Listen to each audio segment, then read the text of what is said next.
Hey, I'm Ben Gill with Oxenfree Film and Motion. And I'm Christian Harris with Aqueous Films. And this is Building the Brand, the hustle behind Orlando's biggest brands. For this episode, we're doing something a little different. This is an interview that Oxenfree did as part of a brand story for Craft and Common, where we're interviewing Brandon and Lindsay.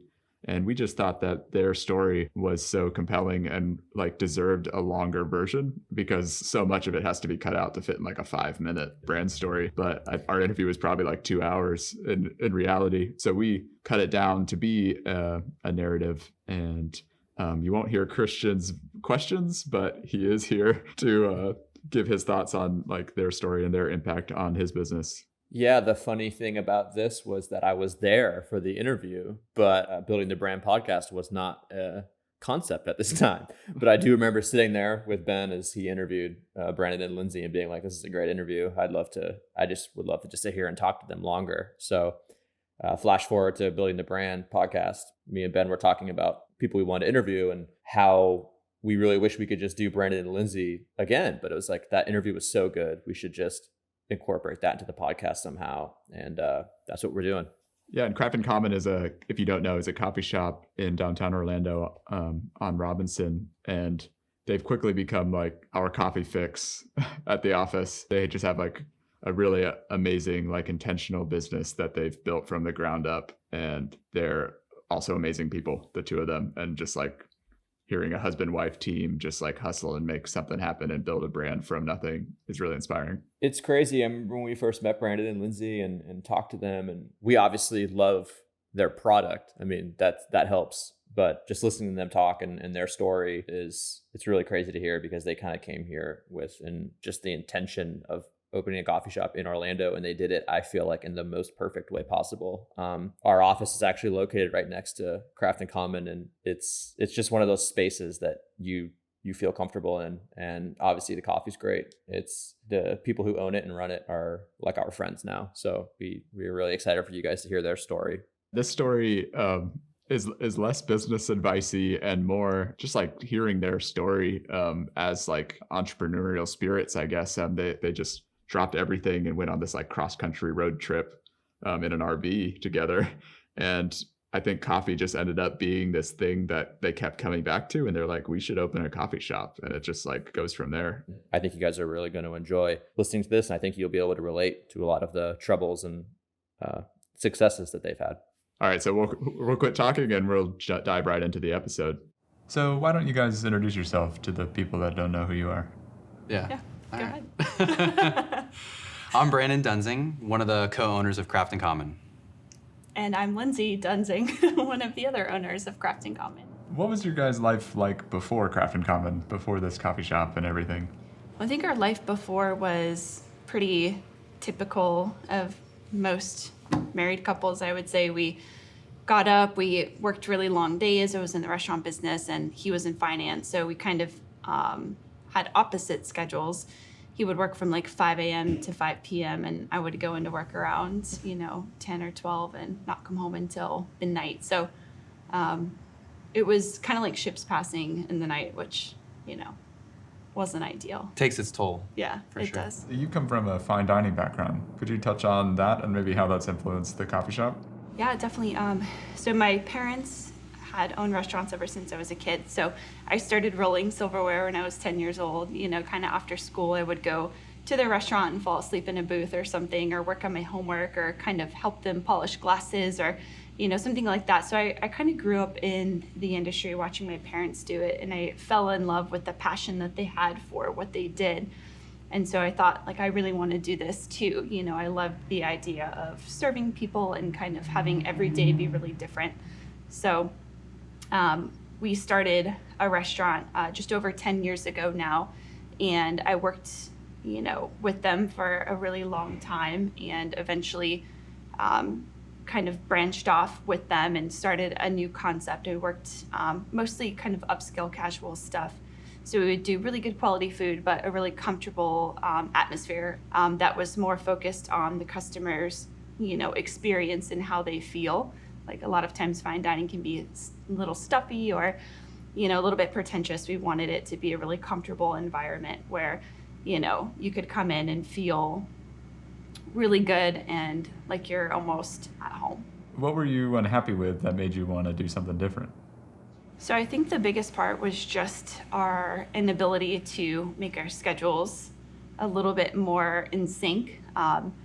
It's really hard, and it's something that kind of plagues the restaurant business, especially when, you know, your spouse has kind of like a normal 9-to-5 job, and obviously the restaurant industry is, you know, nights and weekends and holidays, and it's really intense and passionate. So a lot of times you get really worked up and you work really hard and you go home and it's kind of hard to unwind. You can't go to sleep, so you end up staying up late. And, you know, so we were kind of just really missing having each other's schedules a little bit more in sync. And I think for me, that was the biggest thing that kind of drove me out of the industry, essentially, was just feeling like I didn't have the freedom to kind of be in control of, you know, my schedule and us spending time together.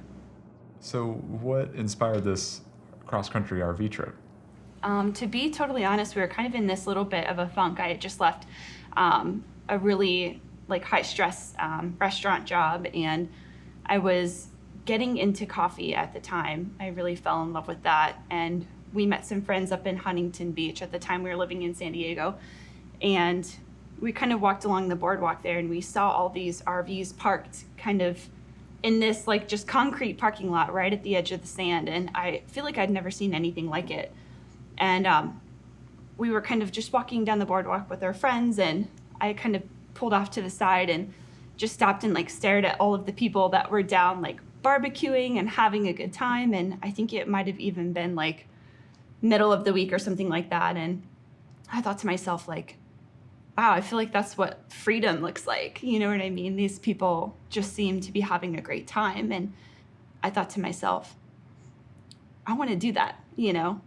And so I went home and, you know, we kind of talked about it. I was like, we could do this. Why couldn't we do this? You know? And basically every crazy idea I ever have, he pretty much goes along with it pretty willingly, which is awesome. So I get some random crazy, like out, you know, in the clouds kind of idea. And he's the first one to say, all right, let's do this. So that kind of inspired it. I feel like we were looking for something different, something big, a change that was going to really kind of give us that feeling that we were looking for. And I feel like when I was standing on the boardwalk that day, looking down at all of those people living such like a free life, it just clicked for me at that moment. So in San Diego, I did financial advising for corporations and for individuals. So everything was basically remote based. And when Lindsay had the idea of going on this RV trip, I said, well, whether I'm sitting in an office in downtown San Diego or I'm in Yosemite, either way, I'm still on a computer. So it's no big difference. So it was easy for me to go along with it. And so it's an easy decision. Yeah, easy basically. decision. Yeah, if I'm on a computer, I'd rather be out in nature on my breaks. Instead of taking a lunch break in downtown, I could go see the mountains, you know? Yeah, I was headed to a coffee shop to just do some work from my computer. And I was just circling the block, and I was on the phone with my mom, and we were just kind of casually chatting, and it was like, I think we're going to move into an RV. And she was like, oh, okay. Like an RV like in San Diego? And I was like, well, we would travel around and kind of just go wherever the wind blows us, you know? And of course, every mom probably hears that, like their, you know, early 30s child is saying, like, I'm just going to quit my job and move into an RV. She's probably dying inside, but was very supportive. And it was kind of funny now that I look back at it. She was kind of just like, oh, okay, well, what are you going to do for work? And I was just like, I don't know, I'll figure it out, you know, kind of like that mentality that a lot of kids have. Like, I'm just going to kind of go for what makes me excited and figure out the rest as we go. So we kind of had a little bit of like a fire sale when we decided we were going to do this. We spent every weekend kind of looking for RVs. We would go, you know, anytime we would get a little time off together, we would go drive and do like a day trip somewhere and just look at RVs. And once we kind of picked one out that we thought was great, we basically just came back and downsized. And we had come from Florida initially before San Diego. We had like a 2,000 square foot house. So we downsized a little bit to like a San Diego apartment, essentially, which was pretty small, like 700 square feet. Sure.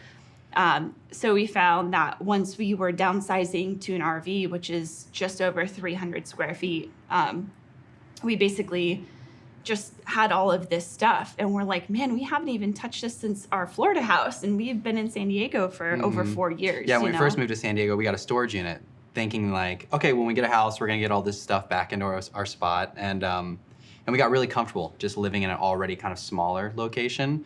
Just less stuff, less clutter, less things you realize you need. And then, so as she was saying, when we decided to do the RV trip, we went back to that storage unit to then get rid of even more stuff, and it was surprising how little you touch and how little you actually really need. So, and each item that we donated boxes and boxes of stuff, and every item that I was like had in my hands, and I was like, okay, I'm gonna keep this or I'm gonna put this in the like donation box.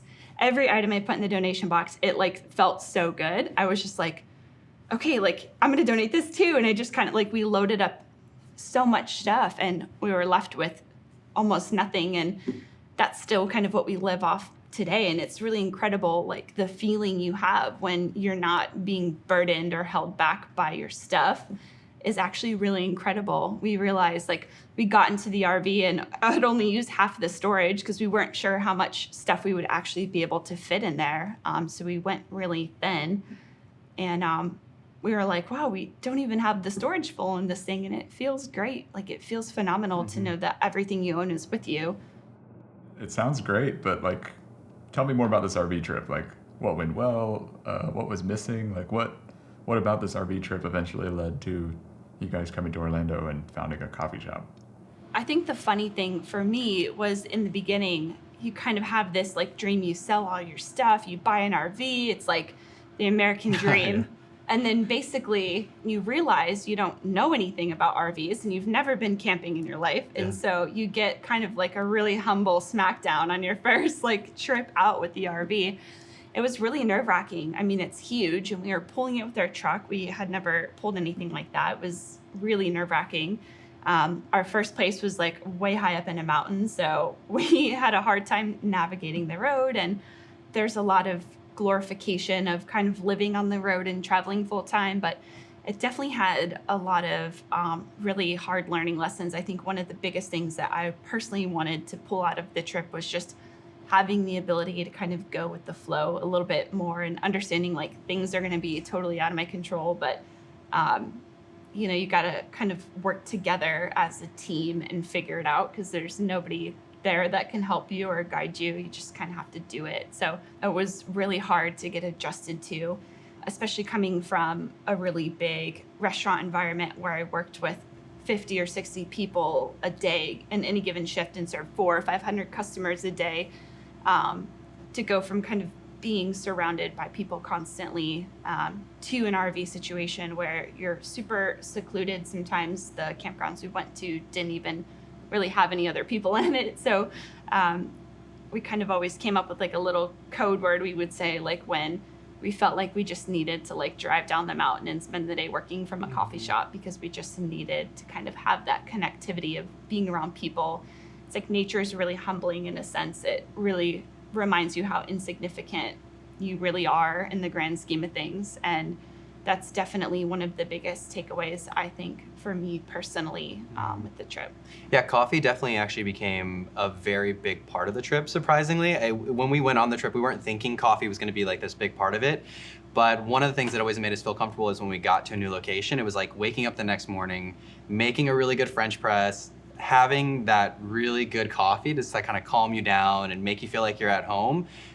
Was a daily ritual that we basically used just to make ourselves feel comfortable. Yeah, and it was kind of like one of those things that even though like we're moving so quickly, like it was kind of nice that always kind of have that ritual of coffee in the morning. It kind of grounded us and brought us back to like a little bit of familiarity to the things that maybe we felt like we were missing on the trip. That feeling of like, this is what we love, this is what grounds us, and this is something that kind of brings us like that clarity and that grounding feelings like every day. It kind of just clicked for us in that moment, like, hey, we could do this, you know? Yeah, and no, I was gonna say, and then in addition to that, sometimes when you are, at least for me, because I'm up in the mountains, it's beautiful. I'm still working on my computer, so I get kind of half in, half out. We'd always take a breather. You know, she'd be anxious, she'd want to go do something. She may be finished with hike, and she'd be like, let's go do something. And our go-to always to fill our time was coffee shops. We'd, you know, go an hour down the mountain, find the closest coffee shop, go, and that was like our place to hang out, spend a couple hours to kind of take ourselves back into civilization and be around people. So we just found coffee as like our savior, even on the trip. Like it sounds like when you're on this RV trip, you had like so much time together, like on these long drives to just talk about things. Like, where did this first idea for a coffee shop come from? Yeah, I mean, it kind of became a ritual for us, and coffee shops kind of became almost like a safe place for us as well. And, you know, the skill set that it takes to run a coffee shop or a coffee operation, it's really similar to the things that I loved about the restaurant industry, without maybe some of the things that I didn't love so much. But kind of you get to be around people in a certain type of like culture or community, and you get to make something with your hands and give it to somebody else to ingest and like put in their body. It's just such an intimate experience. And I think that's one of the biggest things that, you know, kind of saved us on the trip. And, you know, sometimes we would get lonely out there, but I think when you're used to being around a lot of people and then you kind of just cut that off and spend a lot of time in nature, you have a lot of like kind of self-reflection that happens. So I think for us, going to the coffee shops in a different town gave us the opportunity to really learn a lot in a short amount of time about the type of communities we were visiting. So I guess what kind of things were you inspired by from these other coffee shops? And like, what were you taking away from these experiences that you later brought to Craft in Common? Right before we were leaving San Diego, Lindsay, like she had mentioned, was working at, again, like a fine dining restaurant. She was over it. She thought San Diego and going to a new place would kind of reinvent it for her. It didn't really work out like that. And so she wanted something low key. You know, my job was doing good. She wanted something low key, so she started working at a coffee shop, which she had a connection through the restaurant that she was previously working at. So coffee had always kind of been in her mind. When we started the trip going in the RV, we had a goal that we told ourselves was, when we start this trip, we want to do it for a year, no matter how good, hard, rough, everything that it is, we're going to stick to it for a year because we like to bounce around a lot. Yeah.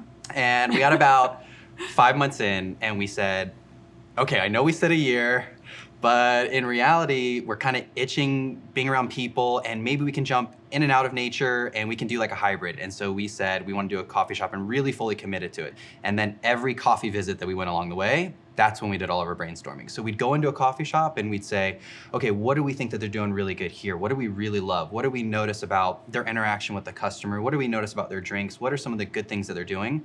And then by the end of the trip is really when we kind of brought it all together.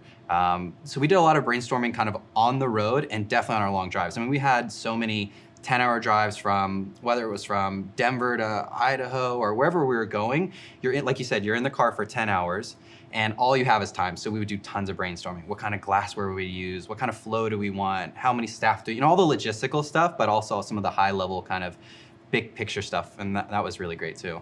So was there like a time in the RV where you guys were like scribbling on scrap pieces of paper and like brainstorming and stuff, or? Oh yeah, for sure, definitely, yeah. I'm like a notorious like scratch pad person, so I have like all of these legal pads that I just like scribble on, like circle stuff. It's literally, if you look at it, it doesn't make any sense probably to anybody.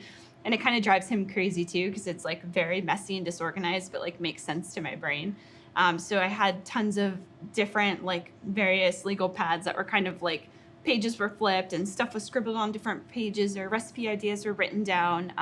So we kind of did a lot of our brainstorming in that manner. There was, I don't know, a good 2-week period that we went back and forth just over the shape of our bar.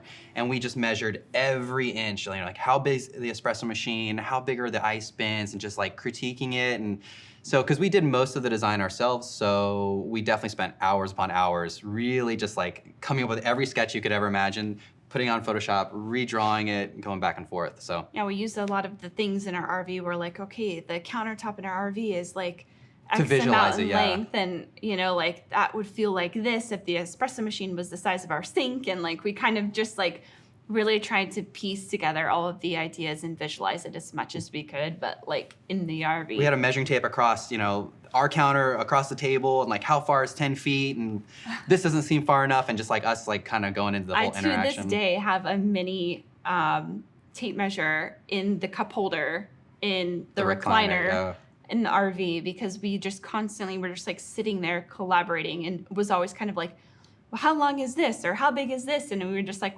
whip out that tape measure and it still sits in that cup because that's how we still kind of collaborate, is right there in that space. Yeah. So I guess changing directions a little bit, what brought you guys back to Orlando, and why did you choose Orlando, and why did you come back to this community here to have a coffee shop? I mean, you guys came from California, you guys traveled all over the country. Like, what was it about Orlando that brought you back and made you guys want to settle here? And what kind of things from the other coffee shops did you want to bring here to your shop? Yeah, I think the big thing about Orlando that we really loved, I was from here originally when I was a kid. I lived in Altamont, and Brandon went to UCF. So it had been a really long time, but we were Orlando residents at one point. And like he mentioned, we kind of have some family in Jacksonville. We've got some family on the Space Coast. And I think one of the biggest things that we missed about being on the West Coast was kind of being close to family. Even to catch a flight last minute to go visit was really difficult and kind of like an all-day thing. So we started thinking about like, all right, where can we go that's going to be closer to the people that we love? And I think one of the biggest things for me that we missed about when we lived on the West Coast was kind of just that feeling of like a community or like a neighborhood vibe.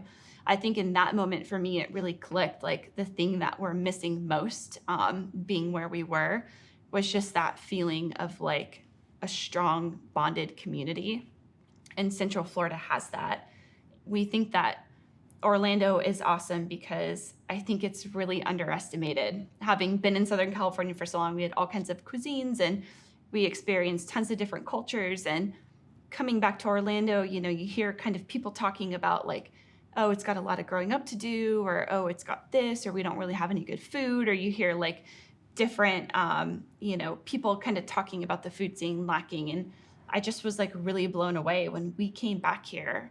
We saw a vibrant city that was, really underestimated. And it almost was like offensive to us. We're like, how could you possibly see this area? How could you come to Orlando, come downtown, see all of the artwork and the murals and, just the progression that the city's making and have anything negative to say? It's like one of the most vibrant, amazing cultural communities, has a phenomenal food scene. And so kind of like Brandon mentioned, we tested a lot of different places. Everywhere we went, we kind of thought to ourselves, like, could we see ourselves here? Could we open a coffee shop here? And would we want to live here for a long time? And everywhere we went, we kind of felt like each place had something that was missing. And when we got back to Orlando, it just clicked. We were like, this place has everything that we're looking for. And it's an amazing community of very passionate people. And I feel like that culture and that community is a big part of why we decided to do this here. I think it kind of filled all of the voids, the things that we felt like we were missing kind of along the way back. But when we were doing research, we saw how much coffee was here. And it's not like there wasn't good coffee here, there just wasn't enough of it. And so we felt almost like a mission, like we need to bring good coffee here.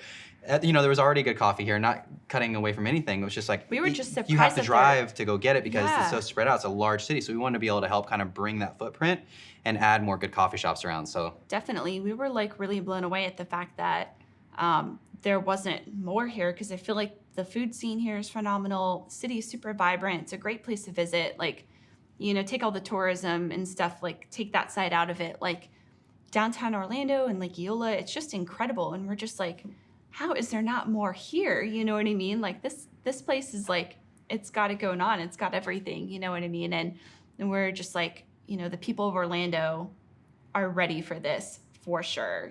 So we wanted to bring something different, something bright and fun and comfortable, something that would kind of fit in with the vibrant city that Orlando is.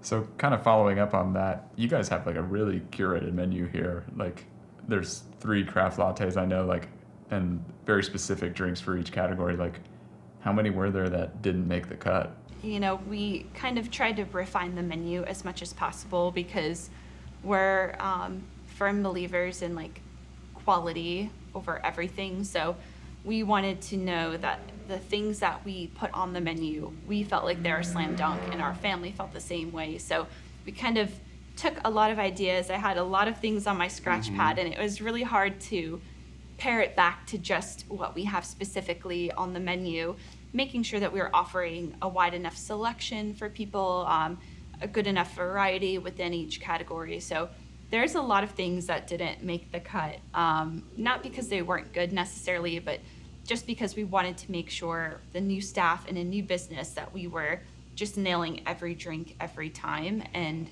knowing that we could always add more down the road, which we definitely plan to do. So I want to go into like the actual brainstorming of the drinks. Like I know each of these drinks, like a lot of these drinks have like a specific memory attached to them. Or like, how are you guys testing these drinks and brainstorming these drinks? We didn't. So most of the drink creation was conceptual. So we had an idea of where we wanted the drinks to come from, kind of in our heart, based on the experiences that we had.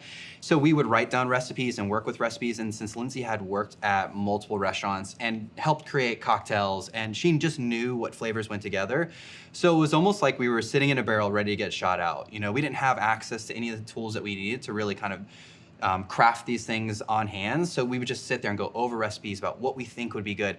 And the day that we had the machine hooked up was like shooting us out of that cannon. It was like unleashing us. You know, we had the opportunity to finally use all the stuff that we had been working on and put it into practice. So most of the drink creation happened actually after we were kind of in the final stages of the build out.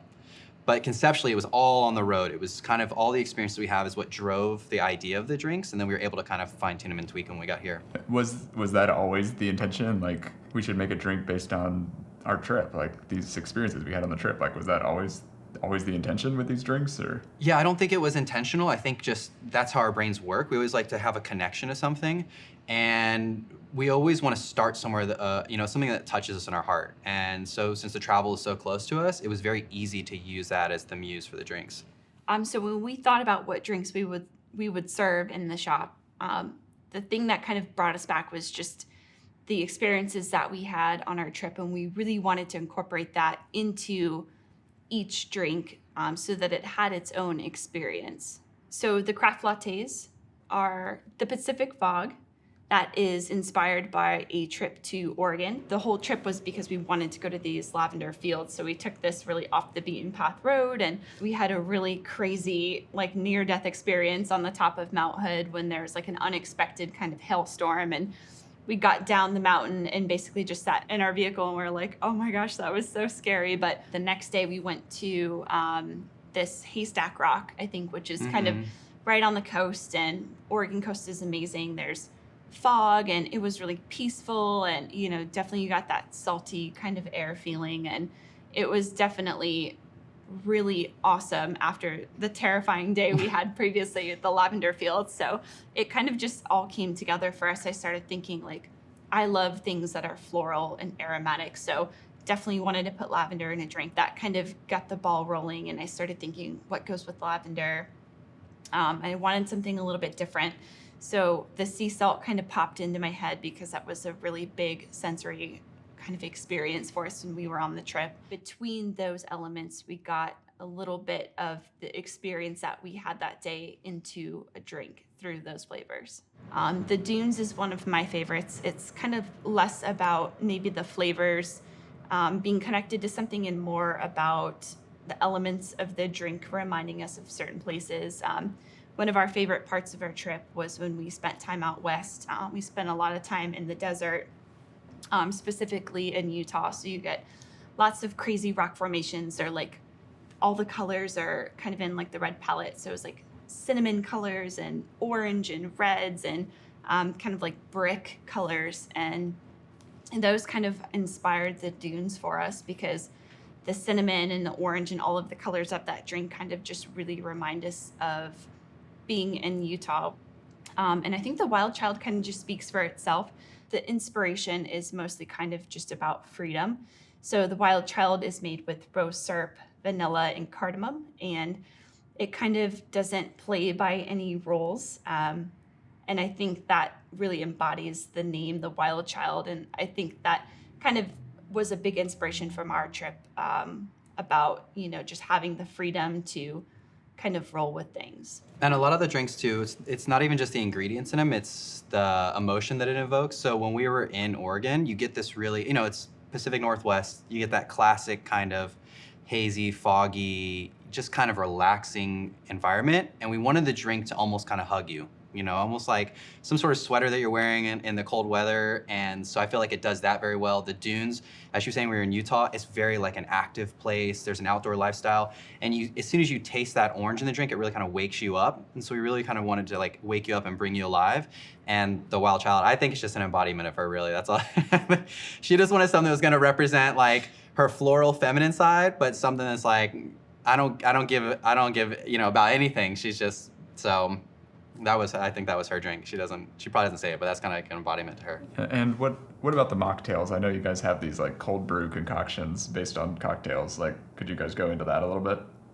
So our cold brew beverages are mostly inspired by cocktails. So we have the shandy, the mule, and the painkiller.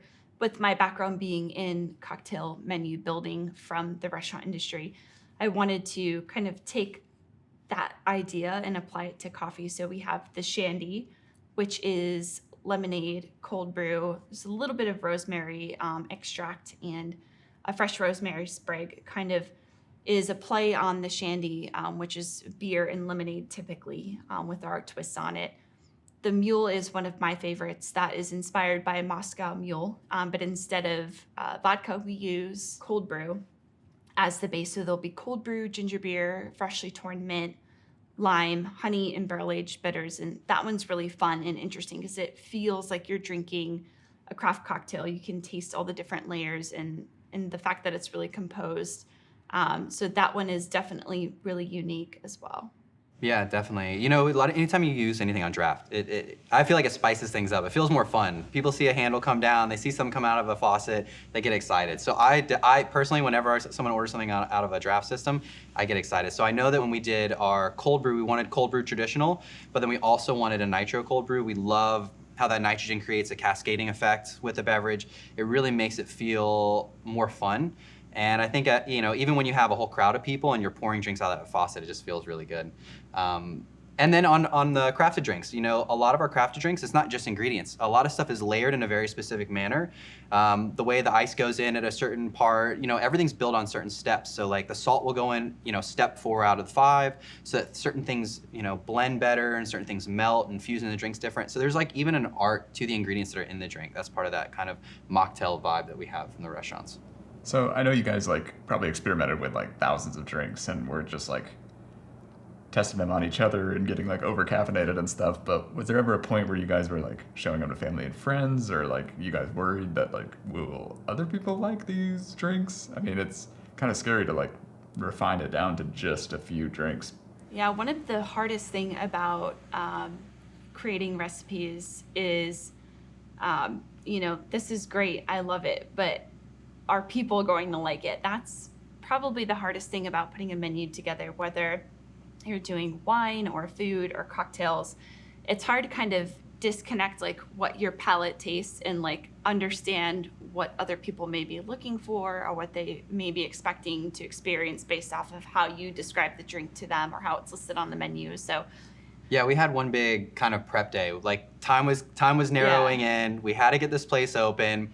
We kind of recruited all of our family. My parents are currently in Jacksonville. Hers still live at the beach, obviously, with the restaurants. And we were like, all right, everyone get over here. We got to get everything cleaned up. So as everyone was here cleaning up, it was also like taste testing day. Everything that we've been working on, let's get a whole crowd. Let's keep slinging drinks all day long and just try everything along the way.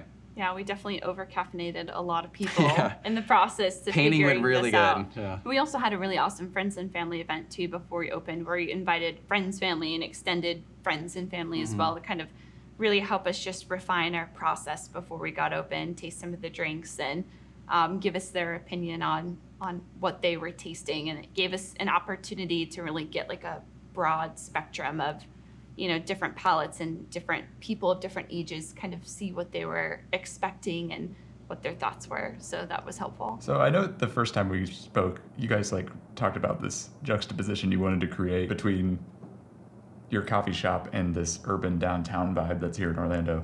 How did you guys build that into Craft in Common? I think the big thing for us was we wanted to be a place where people felt comfortable. I think that was our number one thing. And we're kind of in a funky part of the neighborhood that's really, kind of developing still.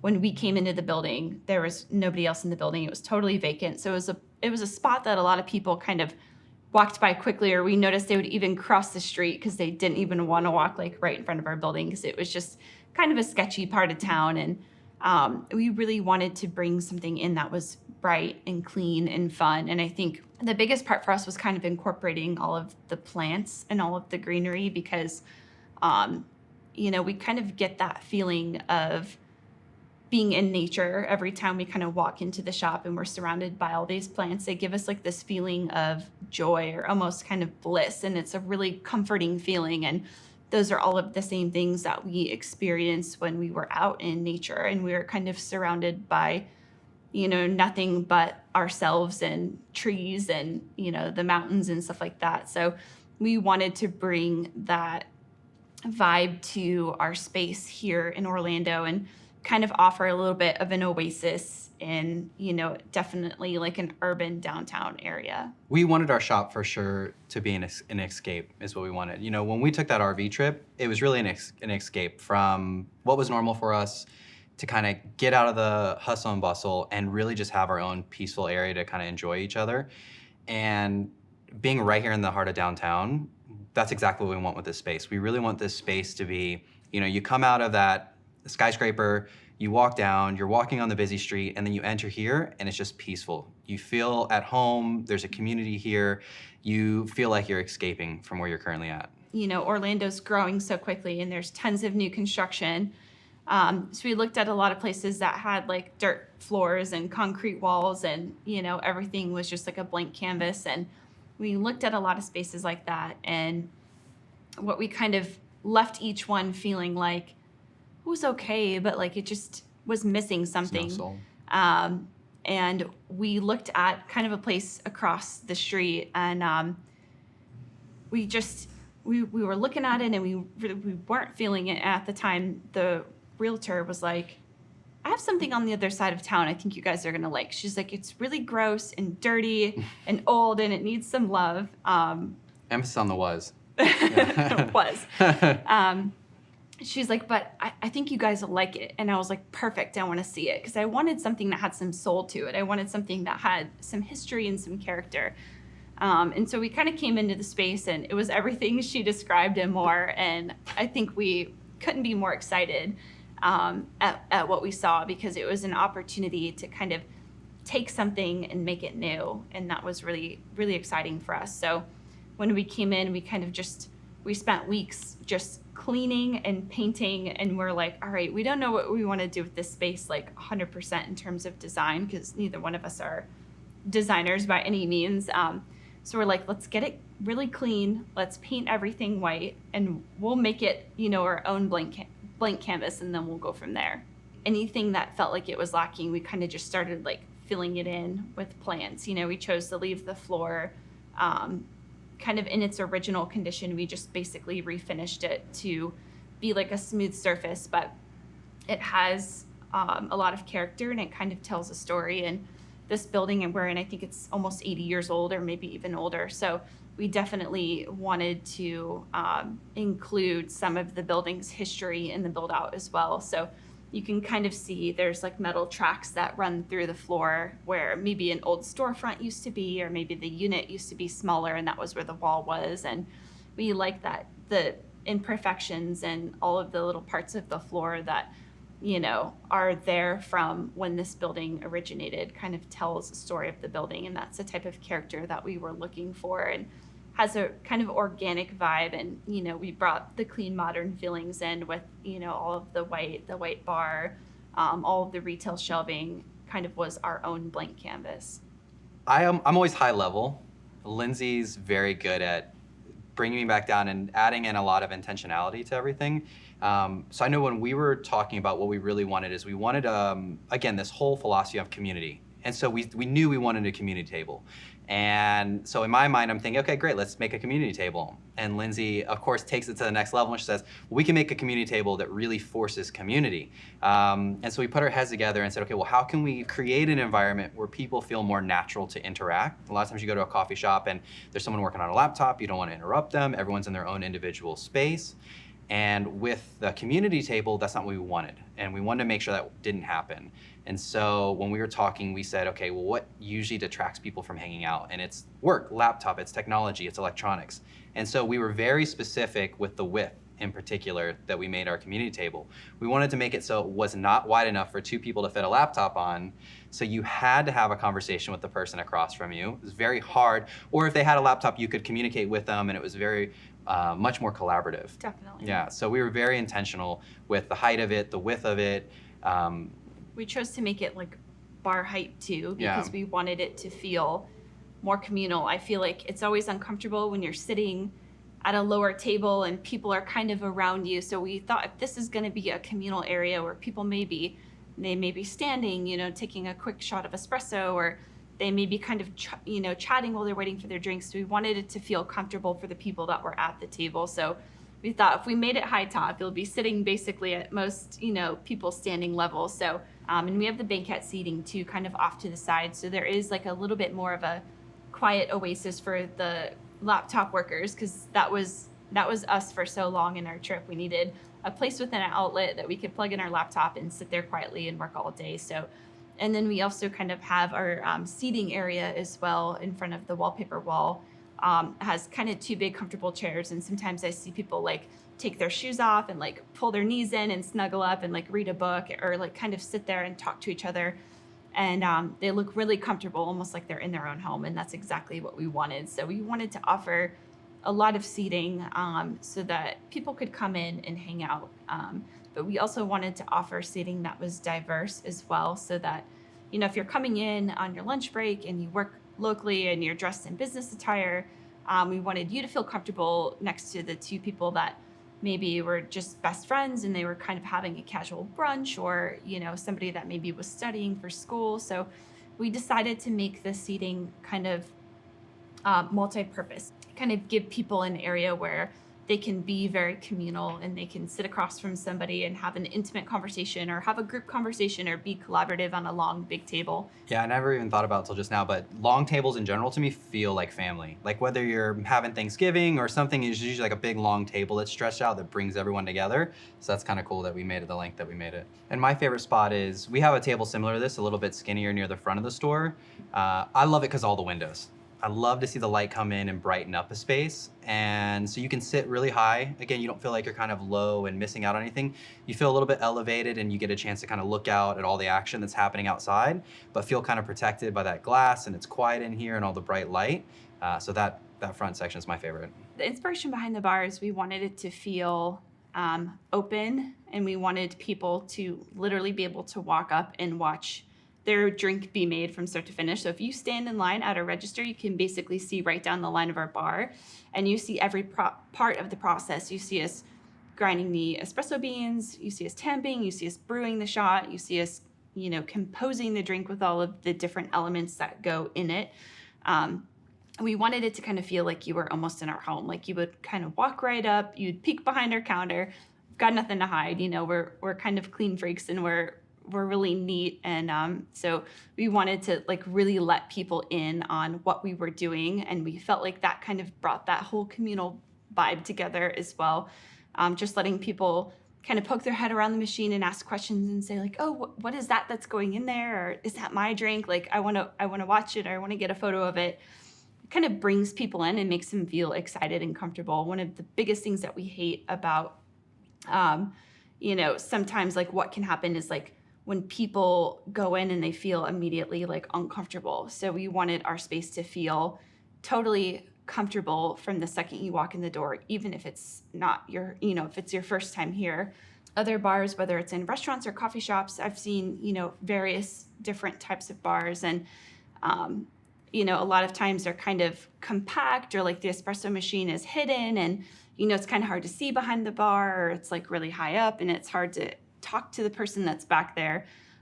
We have like a big U-shaped bar with an opening on both sides. So it's easy for us to get out from behind the bar as a staff to serve our customers. We try to take the service to an extra level. We'll maybe clear your plates for you or offer you some water, swing by and just ask you how you're enjoying your coffee. And having the bar open, kind of floating, if you would, in the center of the dining room gives us the opportunity to kind of also be really communal and be out mingling with our guests as well.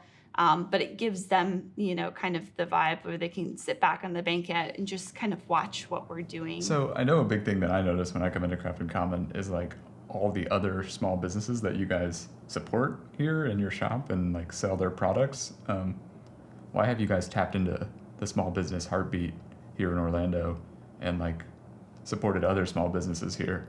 We believe there's room for everybody at the top, and we feel like the more we can support other people trying to achieve their dream, the more likely we are to get closer to our goal, which is to be in a really communal environment. And I think that doing the pop-ups and working with local retailers like Corksicle or Rifle Paper Company, that gives us the opportunity to support local businesses. And it gives us the opportunity to collaborate with local businesses. We had someone here making stroopwafels one time. We had someone with donuts. We had like the Orlando Pride players pop up and do like these fun bake sale style things. And it's just like a really cool way to kind of further support that community kind of thing. Like where we bring people into our business and we collaborate, and it gives them an opportunity to like expose themselves to, our demographic and vice versa. So. Yeah, most of them don't have a brick and mortar location. So this is a great opportunity for them to get exposure and to kind of express what they do. Our sweet and savory pastries that we keep in the case, we actually source those from local bakers. We try to highlight like a lot of vegan and or gluten-free items. I have celiac disease, so I always like to have a few good gluten-free goodies in the case, but most of the stuff in the pastry case falls under that category to some extent. But it's kind of one of those things that we're really proud to offer because it's something that everybody can enjoy, whether you have dietary restrictions or not. As somebody that can't eat gluten because I do have celiac disease, like it's hard to go somewhere and, be able to enjoy a coffee, but maybe not get to try one of their pastries that they have. So you kind of feel like you're missing part of the experience, and we didn't want anybody to feel left out in that way. So a big part of Craft and Common obviously is like the common part of your guys' name, which is common goods. Like, why was this common goods aspect like a big emphasis with like the customer experience here at Craft and Common? For sure. I think the product kind of adds to that level of community. We like to bring in local brands, but we also like to bring in some stuff that's maybe inspired by some of our travels, things that we saw at little boutiques, out in California, or makers that are from different parts of the U.S. I think it kind of just speaks to that idea of bringing people together. So with the retail goods, we try to do fun, funky, must-have stuff that maybe you can't find everywhere, but also things that are local to the community and support our local artisans and makers. So with the retail, we do a lot of times, bright, fun kind of kitchen goods or barware, but we also do a lot of plant-based stuff as well. So we'll have different books or plant misters. We're working with a local pottery company to supply pots for all of the plants that we sell. So we want it to be kind of fun. We want you to feel like you can pick things up and touch them and look at them and interact with the product and your friends. And, it's kind of that excitement that we want people to feel when they look at our menu. We want people to feel that same way when they're looking at the items on our shelves. And it kind of just brings people together, gets them talking, and makes the atmosphere feel fun. Like, can you guys remember like some of the apprehensions you guys had when you were opening the store for the first time? And I know you guys did like a soft open, but like, what was that like? Well, I think for the most part, we're pretty crazy in a sense. We get an idea in our heads and we find a way to make it happen regardless. I think with any business, there's always that kind of voice in the back of your head that says like, are you going to fail? Are you going to make it? Are people going to like what you're doing? Are they going to understand what you're doing? Are they going to think it's stupid? Are they, you kind of always have those thoughts in the back of your head. And I think the thing is, like, as long as you do what is right, and you listen to your customer and you're willing to adapt on a day-to-day basis to kind of, offer things that people get excited about, I think you can do no wrong in that sense. I think it's always nerve-wracking opening a business. You put everything into it. You put a lot of time and money, and you put your heart and soul into it, and you just kind of hope that people get it, So I think we take a lot of pride in making sure that we're kind of staying on top of our quality game in a sense, and, following up with people, asking them if they like their drinks, because I think that's the biggest thing that sets you apart when you're a new business. I think from Lindsay and my perspective, we knew what we wanted. We knew how to execute it. The one variable that you can't control is the people you work with. And it's how well can you illustrate that dream to them? How passionate can you make them in such a short period of time? And so that's the one variable that if I had to kind of reach back and figure out what I was the most nervous about, it was how involved and how up to speed did they feel? How comfortable were they? Because if the staff was comfortable, I knew everyone else was going to have a good experience. The staff had only a minimal amount of time to really get training. We kind of went right from the construction phase through all of our inspections, and we were basically like the next day we were rolling, so we kind of, I think, maybe wish we had more time to work with the staff ahead of time. But I think the biggest thing on grand opening day was just not knowing how many people were going to show up, how things were going to go, if they were going to be happy, because you only have one chance to make a first impression. And we want to get it right. That's really important for us. So I think for people like us that are such planners, I think not knowing what to expect was kind of the hardest part about turning the lock on the door that day. It was just like, all right, we're going to take whatever curveballs come at us today, and we're going to do our best. So if you guys had to imagine like the perfect day at Craft and Common, what's like the ideal experience you'd want someone to have when they walk through that door? I think the biggest thing that I want them to feel is excitement. When they walk in the door, they see the decor, they see the smiling faces of everybody working behind the bar, they hear the music, because we're always jamming out to something fun. I think the biggest thing we want them to feel is just excited. They're in a new place. We want them to experience what we're offering. When you go to, not all of them, but a lot of coffee shops you go to, sometimes you can go in and feel a little bit hesitant. There's a lot of stuff on the menu. Not everyone's a coffee pro. And so you'll see cortado and cortadito and all these things that maybe you don't know because it's not something you drink every day, or you really don't. Overwhelming. Yeah, and you don't want to venture out, and you don't feel like you can ask a question, but you're curious. Well, at our space, we want people to come in and feel very comfortable. They always get a hello, a welcome, and somebody behind the register. That's all they want to do is please them. It's answer any question they have. It's make them feel comfortable. It's ask them if they want it for here to go. It's all the fine tuning details, so that they feel like they're really taken care of. The biggest things I noticed on grand opening was just kind of like the excitement of each person, because I worked the register all day that day. So I made contact with everybody that walked through the door. And I think the best part about the entire day was just feeling the excitement of each person as they walked up, they looked at the menu, they saw the offerings that we had, and they just got excited, and they just kind of start rapid fire, questioning, what's in this? How do you make that? And I love that our customers feel comfortable doing that. That to us means that we're nailing it. This is exactly what we were hoping to do, is make people feel comfortable. And then not necessarily with the opening, but Lindsay and I are both really confident in the coffee shop, but there's a lot of times throughout the day where we're stressed out. There's a lot of things going on. There's decisions we have to make. And one of the things that always keeps us going, as she had mentioned, was the support of the community. Throughout the day, we have so many Instagram messages of people that were in here and, hey, this is the highlight of my day, or they're reposting it and they want to tell their friends and they're excited about it. So it's getting that support that really helps smooth out our day and keeps us going. It really does keep us going, because we did this for the community. We did this because we wanted to do this, but we also wanted to make a spot where people feel happy and people feel comfortable. And that kind of brings us back to our roots in the restaurant business, kind of serving people and getting them excited, and, the feeling someone has after they eat a really good meal or drink a really good cup of coffee and they're just totally stoked. I think seeing that throughout the Instagram messages, or the Facebook messages, or people kind of in the shop that have just reached out and said hey, we had a good time. It definitely really kind of touches us, and it makes us feel good, we're doing the right thing here. I mean, people feel comfortable enough to even bring their dogs in.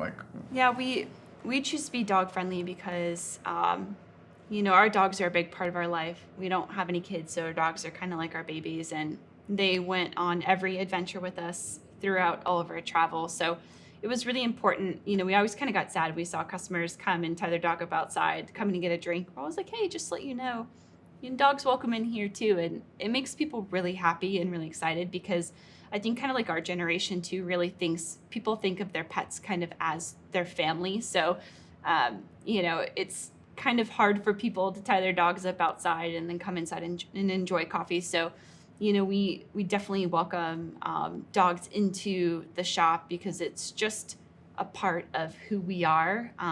It's something that we believe in and we're passionate about. We love our pets. So we definitely want people to be able to experience that. And it adds another layer of just having, the customer feel comfortable and welcome, the furry ones too. Mm-hmm. That's awesome. So last question is what does the future hold for Craft in Common? How will Craft in Common continue to be shared, and how do you want to help grow this community of Orlando? It's hard to tell. We're definitely headed in the right direction. We're hoping to add some really new fun elements to the space. Some of our menu offerings are going to change. Some new things are going to come in. So I think kind of more immediately, we have some really fun stuff happening before the end of the year that we're really looking forward to. And kind of still a little bit of a secret in the works. And I think long term, we definitely want to just keep doing what we're doing. We've been approached about other locations, but quality is our number one priority, and representing the city and making, Orlando proud is kind of what we're here to do. And I think that, with regards to that kind of stuff, we never say never, but I definitely would keep your eyes on Craft in Common for sure. I think as we grow, we really want to create more ways for people to experience Craft in Common. We'd love to build out a more robust food menu so they can come and spend more time here. We want to create more of an environment where they can spend all day. So having stuff outside that they can have fun with. So whether it's, games on a Sunday like cornhole that are, I picture them really cool decaled and really fun with kitschy little quotes on them, or we were thinking about doing some sort of a fun dog event. The whole thing's caged out back and all this artificial turf, and you can come and basically have coffee out on a lawn and bring your animals. And so there's definitely a lot of things that we want to do, all with the sole purpose of making the space more available for people, really creating that third spot that they can come where it's not their house, it's not their work, it's a place they feel comfortable that they want to share with their friends. I think looking back, we kind of it sounds kind of lame, but we totally pinch ourselves and we're how did we do this? How did we make this happen? We have a tendency to kind of jump, we leap blindly into things that we're passionate about, and we put our head down, and then we kind of, once we get through it all, we look back and we're wow, I can't believe we did that. Whether it's our move to California or RV trip or even opening this shop, we kind of look back at all of it and we're just wow, I can't believe we did that. I can't believe at the time we were not afraid to do this. We just did it, and I think that's one of the biggest things about us and our relationship is we don't let fear hold us back. I think as a team, it's made us a lot stronger. And I think kind of as business owners, it's given us just this responsibility to keep pushing forward. We look back and see what we've overcome and what we've done to get here. And kind of the hardest part is behind us. And now we get to do what we do best, which is serve people and, help people to have a good time. Just want to thank Brandon and Lindsay for talking with us and allowing us to use the full version of their interview for our podcast. There was so much we could take away from the intentionality that went into their business and how we can apply that same intentionality to every aspect of our own businesses.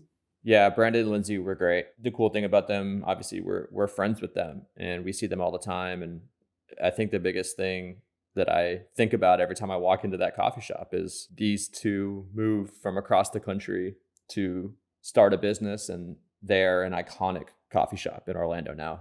No one doesn't know who they are. And for my industry specifically, it's kind of, a goal to try and reach to be a known name in Orlando, and to see them be able to do that with kind of the struggles that they faced gives me a lot of encouragement that I can do the same. Yeah, and we caught them in year one of their business with this interview, so it's amazing to see even how they're able to subtly change their offerings, and now they offer beer and wine, and they offer like breakfast and like lunch, and like I think Lindsay's fine dining influence is starting to show up in other areas of their business now. Again, we're recording this in the midst of the COVID-19 pandemic, and to watch them do what they've done through this in terms of how they're able to maintain their business, whether that's through doing pickup orders or even supporting other small businesses by letting them kind of sell their product through their store, is really amazing to see. They're truly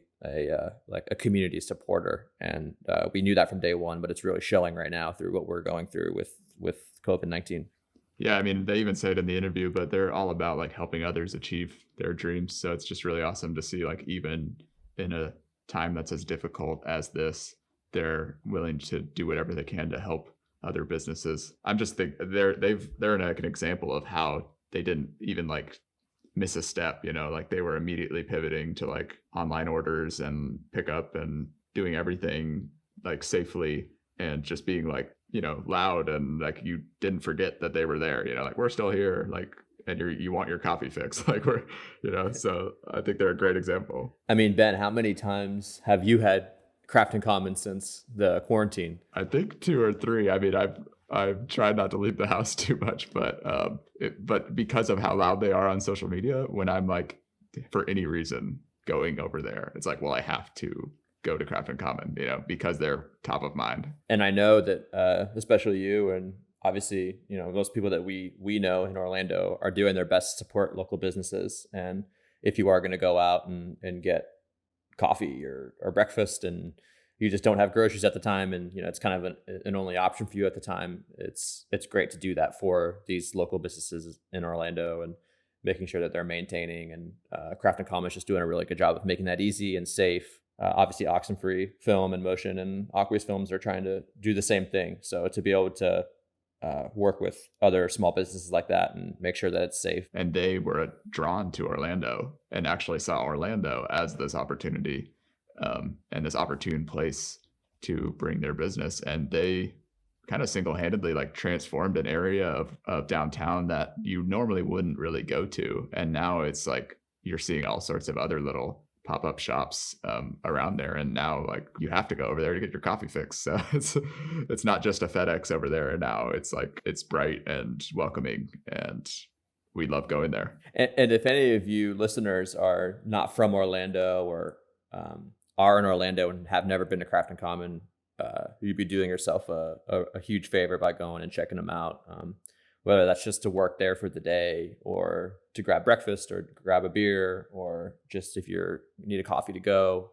And these are obviously different times right now with COVID-19, but in normal times, when things start getting back to normal, you could really do yourself a favor and go grab a coffee, grab a bite to eat. Once you go, you're going to keep going back. So do yourself a favor. Yeah, so thanks so much for listening. And I think we're definitely looking to interview some more people during this COVID-19, when people are very accessible to talk on Zoom chats and all sorts of things. So I hope that we're going to be putting out more episodes on a more regular basis. And thanks so much for listening, and please subscribe, and we'll see you on the next one. Thanks, guys. See you next time.